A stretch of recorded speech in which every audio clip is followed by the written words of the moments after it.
Hey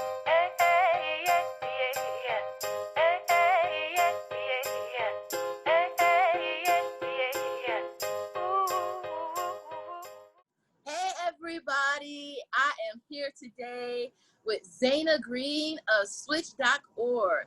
Hey Zaina, how are you? Hey, good. How are you doing?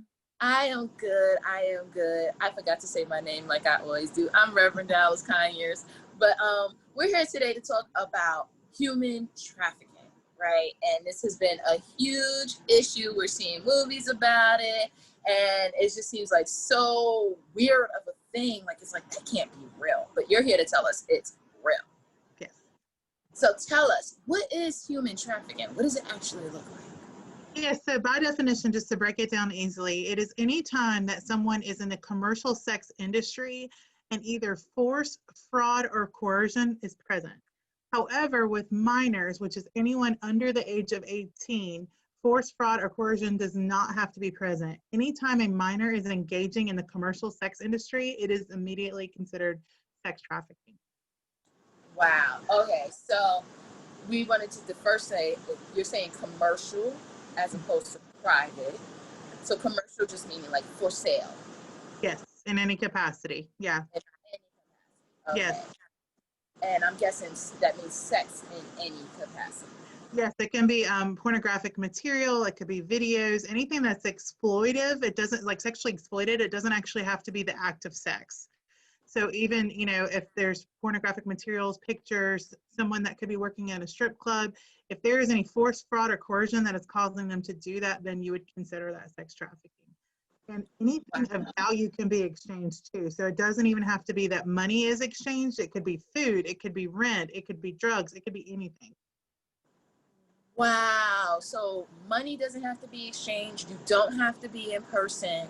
It could be somebody taking pictures of you to say, get out of trouble for something. Yes. It could, wow, that really changes my perspective on this. And you're talking about force. So when I'm thinking force, I'm thinking no or running away. But is that really the entirety of force? Yeah, so force, basically the way they define it is either like physically forceful, like, whether it's like beating somebody or abducting or anything like that, or the threat of it. So, we've met women who say, we'd ask them, what would happen if you left the life? And they say, well, he would threaten to hurt my little sister, and so that is a threat of force. And honestly, one of the things about force is a lot of people think immediately kidnapping, but even though that does happen sometimes, it's not that we never see abductions, but it's actually very unlikely that that is going to be the case. That is not what we see a lot of. Right. Yeah. That's definitely what I see in movies and TV shows. I think sex trafficking, I'm thinking somebody getting dropped off in a country where they can't speak the language. Yeah. And absolutely. Oh, wow. Yeah, it's very different for sure. Like with kidnapping or abductions, it's just not that common. Even last year, the National Center for Missing Children and Exploitation, NCMEC, they actually worked on over 29,000 cases in 2019 of missing children. And out of those missing children, only 1 of 6 even had red flags or possible trafficking in their situation. And with all the abductions, it was less than 1% of them were non-family members. And so the picture of a scary person at Walmart or somebody just stealing a child is really not the most common thing we're seeing. It's actually very rare. Most trafficking recruitment is happening with people that you already know, that are already in your life, whether it's a family member, a friend, somebody in power, that type of thing. And so I think, unfortunately, our media and different, Facebook type stuff and social media has kind of sensationalized those extreme cases of kidnapping, but that's actually not the most common thing we see. So, yeah, and it makes so much more sense when you say it like that, because who would be more likely to get a child or even an adult to take pictures or do a video than somebody who they know? Absolutely. Whew, okay, and that's just one part. Now, fraud. I'm trying to figure out, how does fraud, what does that fit into human trafficking? Yeah, so that's more like false promises. Maybe it's something like, telling a teenage girl, just come to this party and hang out, and then she gets there and she's actually set up to be exploited and taken advantage of, you know? So it's that misconception or that misinformation to recruit somebody in. Maybe it's a modeling career. You know, you're so pretty, I want to have you model. Then it turns into pornographic material. It could be anything like that. And honestly, the most common out of those three that we see is actually coercion. But that fraud is another way that we have seen trafficking happen. And I was getting to coercion because I Yeah. want to know what that looks like too. Yeah. Yeah. What is Yeah, so with coercion, I mean, a lot of times that could be a boyfriend or a best friend who is using, you know, manipulative techniques to get someone to be in that life. So a lot of times we can see something like a relationship where the individual is like, this is my boyfriend and he loves me and he takes care of me. And maybe even people around them at first think, wow, he seems like he really loves her. He's doing all these sweet things for her. He's taking care of her. And then at some point, things switch and things change and he becomes more of that forceful person. But it all started with manipulation and control. Maybe it's, you know, if we want to get to our dreams, if we want to move away and go to that college or build that house or whatever it is, you know, just do this for a little bit, you know? And so it's like this thing where they start to do it because they feel a loyalty and a trauma bond. If I had tons of time, I'd talk about trauma bond, but basically a bond that they make with their abuser to where they feel a loyalty and a commitment there. And so it's very coercive, the techniques they use. They also will use things like manipulation to make them think that if they reach out for help, they will be harmed. You know, if you call the cops, you're going to get in trouble because you were working in that strip club the other night and you're underage. And in reality, of course, we all know that's not true, but in that moment, you're scared and you think, well, I don't want to go to jail. I don't want to be charged. You know, he's taking care of me. I don't want to do that. And so a lot of times it's like a dysfunctional relationship that on the outside you can see it, but on the inside, it feels like there's love and connection there. Whew. All right. So to make this more on a level, because sometimes you're not working in a strip club. Sometimes Yeah. you're in school to Yeah, become a lawyer and you don't want those photos leaking out, or you don't that's right. want those one or two parties that you did to come leaking out. That's And now right. you're forced to stay and continue in the very thing that is preventing and causing you anxiety about your future. Absolutely. Or even just family members. You could be 40 and caught up in this Yeah. and don't family to find out. Yeah. This is huge. And Yeah. it affects everyday people. So even I've had physical threats of violence, relationships that I stayed in and had to leave. I've had exes asking for pictures of me that I would not take, and they telling me that it was a sign that I didn't love them, but I just hated my body enough that I wouldn't do it. So I'm lucky in that. Yeah. I mean, this is so everyday life. Anybody could be pulled into this. Yes, absolutely. It is one of those things we tell everybody all the time. Any vulnerability is preyed on in this situation. So whether, you know, like a lot of people want to say, well, it's just, you know, people who are in poverty because they're poor. No, we know people who have six-figure incomes, really beautiful homes, you know, and this child or this girl or this woman has gotten recruited because her vulnerability maybe was that she was a single mom, or maybe she had parents that neglected her. You know, these traffickers are not uneducated. They know what they're doing. A lot of times they even use Maslow's hierarchy of needs to figure out how to manipulate, you know? So the same thing we use to care for people, they're using to recruit people. And so these tactics are very professional. They're very well thought out. And so I think that's an important thing to know. Like, this isn't just like a flippant situation. This is a very thoughtful manipulation, and it's a business for them. It's a way they make their money. And because that's why it can be so spread throughout our nation. So is human trafficking a thing that is kind of common or frequent? Yeah, so it is the fastest growing crime in the world right now. And the US is the largest consumer of trafficking. And so we talk about, you know, other countries like Thailand and, you know, where we hear that it's happening, but actually the US is the one that's purchasing the most sex. And we are actually fueling this industry as a country, which is why I also try to explain to people, don't believe the misconception that the women that we serve are from other countries, or that they've been brought here from another country. That's not the case. These are individuals who live here in the upstate that have been taken advantage of. So yeah, trafficking is everywhere, and it affects every city, every town, every county. It is not something that, you know, only happens in big cities or, you know, other countries. So we need to pay attention to this topic because this is not about the other person. Yes, that's About right. potentially your daughter, your Yes, niece, your wife. yes, But yes. if I'm hearing this correctly, and I know daggone well, your son, your brother, Yes, yes, your, yes. it's this is not something that you can ignore, expecting that it will never happen to you or affect you. Absolutely. It does happen to males. Obviously, the larger portion is females, and that's what we see the most. But some of that is just even the stigmatism against it. You know, like men are not likely to come out, unfortunately, because of the way our world is. It feels shameful to say you've been victimized, unfortunately. And so we, as much as we, like for us, we would be happy to serve men, but it's just not as common that we're going to find it because there's a shame factor that unfortunately kind of keeps them quiet. So, but yeah, we do know that men are also affected, and women are also traffickers sometimes. So I think even that's important to say. It's not always men that are trafficking. We see women who traffic. We see women who get recruited by a male, and then she becomes the new recruiter.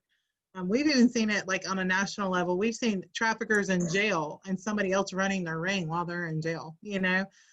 So it's a very, like, it affects everybody. Yeah, this is huge. Okay, so now we understand what human trafficking is, and Yes, it's so much bigger than I imagined. We understand that kidnapping is not the go-to, the smuggling and the containers is not the yes. go-to. It could be next door. So now that we know that, what does it look like? Like, are there any signs we can look for somebody who may be involved in a human trafficking situation? Sure. So what we like to tell parents, because usually that's the first group of people that are like, what do we do? What do we do? You know, is to watch the relationships your students have. You know, watch what they do on social media. We see a lot of recruitment on social media, unhealthy relationships that they may have. We talk about, you know, the red flags, like obviously drug use or, you know, being out all night or all of a sudden having a different level of income. You know, often like a trafficker, not every trafficker takes all the money. Sometimes they take enough money that they're making profit, but they spend some money on the individual so that this way they feel like they've been cared for.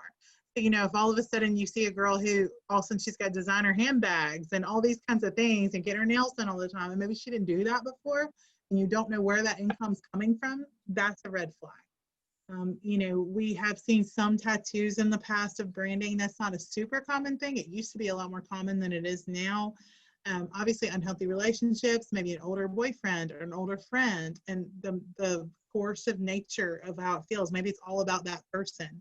Maybe that individual is more about whatever they need and feeling kind of fearful and anxious if they're not fulfilling that need or isolating away from people because of that.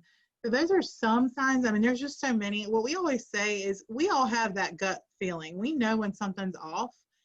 And it's okay to not say it's trafficking, but it's okay to say something if something feels off. You know, like I think sometimes when we see a relationship where there's a dynamic that's unhealthy, we're scared to say anything about it because we don't know what it is. But it's okay to just say something's off here, and it may not be trafficking, but it could be an abusive relationship. It could be something that we should all be concerned about. Same thing with drug use. You know, let's not neglect that and assume that that person chose into that life. It could be that drug use is part of the way they're being coerced into this.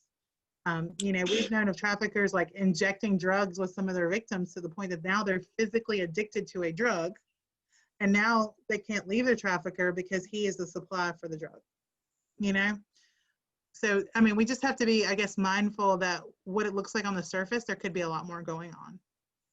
So every person who is a drug addict, we shouldn't decide that they did it to themselves. Every Yeah, person in a strip club, we shouldn't decide that this is what absolutely. they um every person, I'm thinking of Instagram over and Yeah, over. yeah, Every person posing mostly naked photos on yes, Instagram may not be red doing this flags. want to. That's right. A lot of people like to assume things, but let's just be honest. Any of us, none of us woke up when we were, you know, 5 or 6 years old going, when I get older, I want to work at a strip club or I want to be a prostitute or I want to be a drug addict. Things happen that cause that. And I think we have to realize that, you know, we shouldn't assume things about individuals and why they got where they got. Maybe there's some victimization that happened that got them where they are. And I think if we start looking at situations more like that, instead of dismissing people when we see them in these crises, we may start to be able to help more people who have had some hard circumstances come their way. That's big.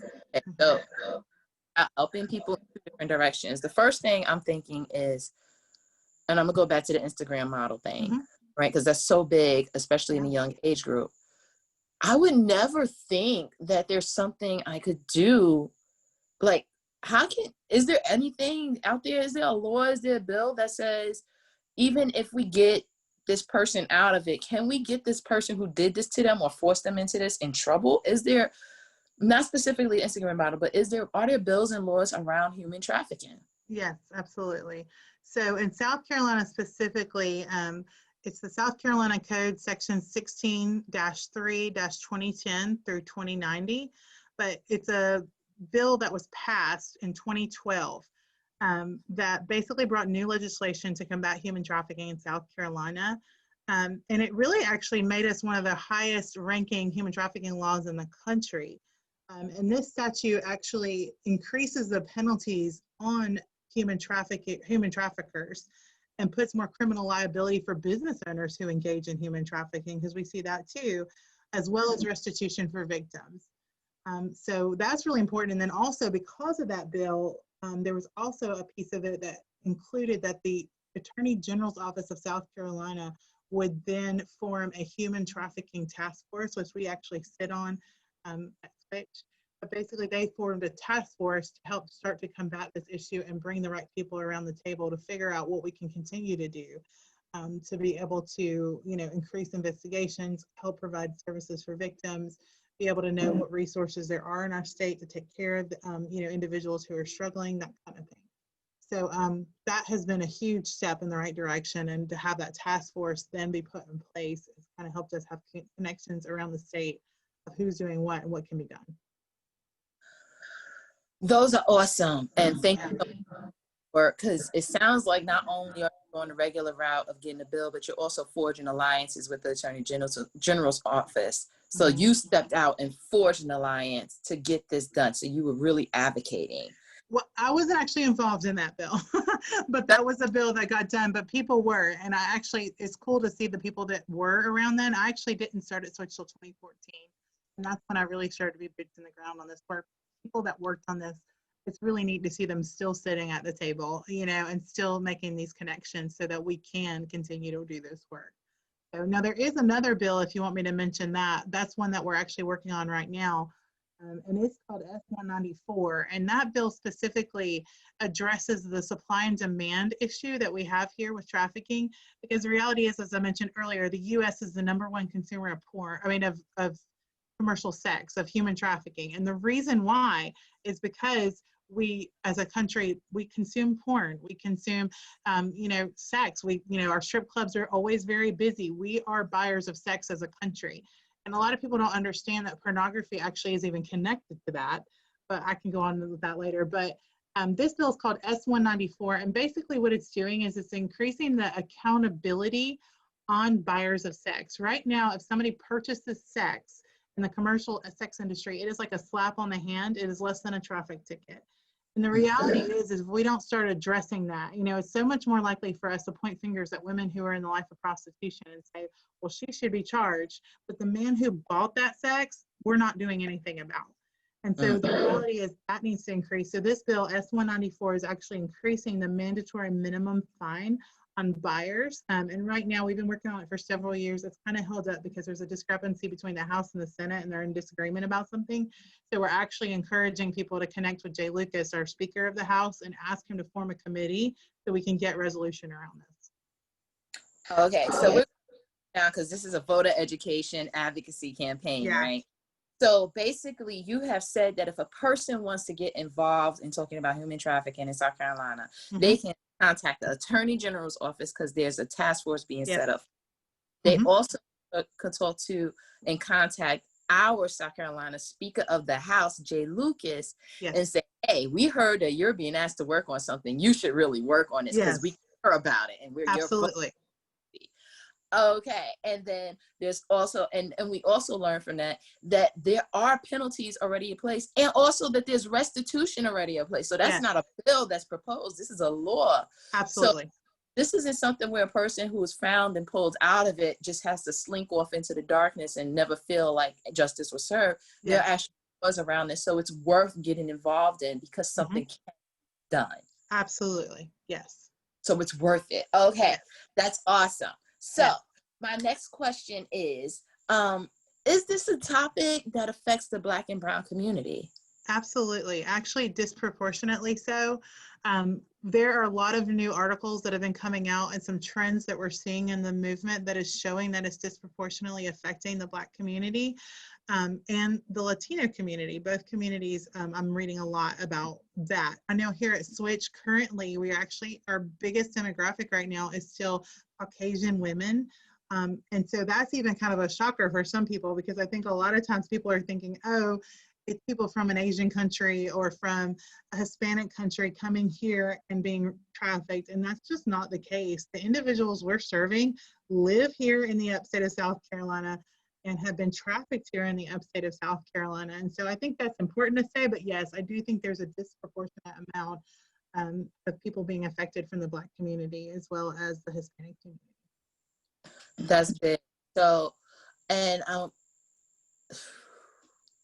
I like how the difference in regions and areas is an effect. You know, national trend for Black and but right here in the upstate, it's white women, and that matters. You know, so we can't assume that what we notice on the East Coast is the same thing that we'll see on the West Coast. That's right. And even honestly, year to year, our trends change all the time. And that's always been really interesting to us. I think what we see now might be even because of the pandemic, we're seeing a different trend than we may see next year. And so even the type of trafficking we're seeing, the demographic of women that we're seeing, all kind of changes based on just, we don't even know. Sometimes we're like, we're not really sure, but the trend we're seeing now is all this. And then a year from now, it might be all this, you know.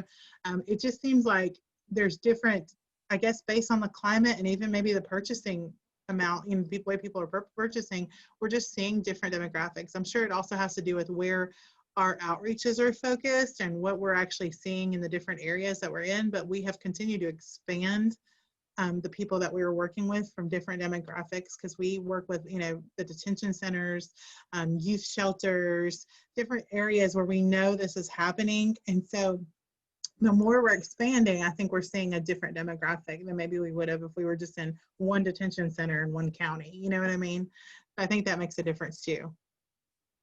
I'm curious, name one change you've seen with the pandemic, just one. So one change that we've seen that's been very unfortunate to us, you know, we track obviously how our participants are doing and how they're working towards their restoration goals. And unfortunately, during the pandemic, we have seen more women go back into the life of trafficking than we have in previous years. What we've seen is, obviously all of us know this pandemic has caused anxiety and stress and financial hardships for a lot of people. And so if you are somebody who's already been in a hard situation like trafficking, and your trafficker calls you up in the middle of it and says, listen, I know you're scared and I heard you lost your job at XYZ restaurant. I can take care of you. Come back. You know, and unfortunately, again, we talked a little bit about trauma bond and coercion.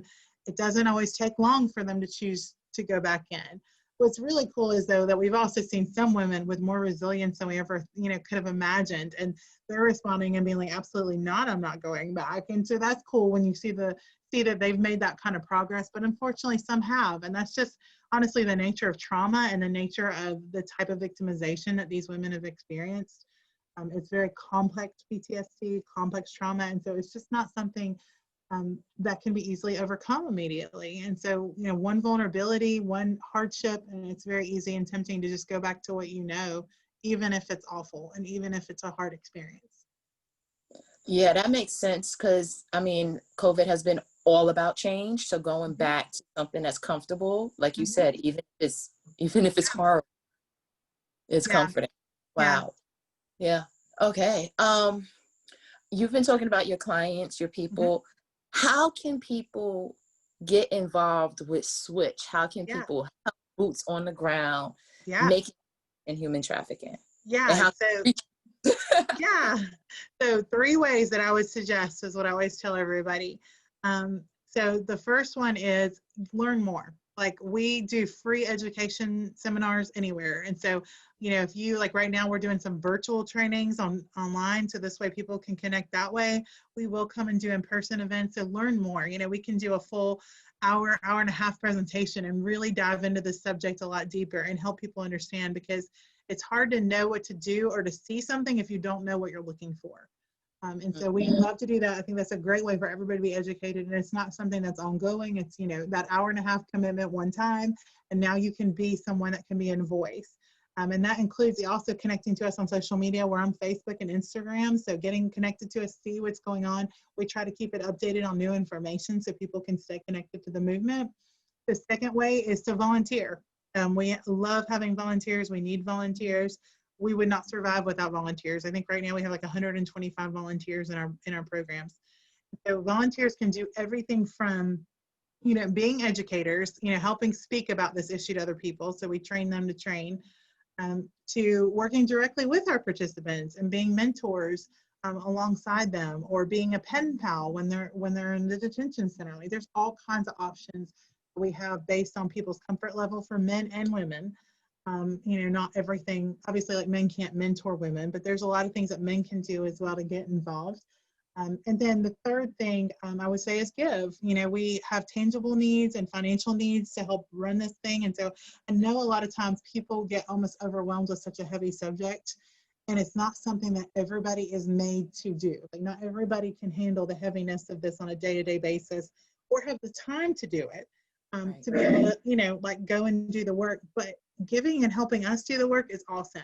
And we have tangible needs every month. We're putting out a list of things like, these are some things we need to help, you know, with what we have going on this month. And so, you know, like I think this month we've asked for like Uber gift cards, and we need African American hair products, and there's just several things that we'll need for our participants that we'll put out. And if you just want to do a drive or you want to donate some tangible items, we really can use that. So and then to connect with us, you can find us at switchsc.org.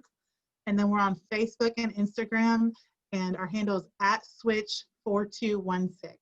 So at that symbol, switch4216, and you can find us there. And you can always just shoot us an email at info@switchsc.org too if you want to connect out. Whew, you said a lot. I can't repeat that, but I will say, if you're listening to the podcast, you can rewind it. There you go. So basically, you are amazing. Your work is amazing. Thank you for it. You have taught us what human trafficking looks like. You have dispelled myths. You have taught us that anybody experiencing human trafficking has options. They can have restitution. Perpetrators who are buying the sex and the trafficking, encouraging trafficking, can be prosecuted.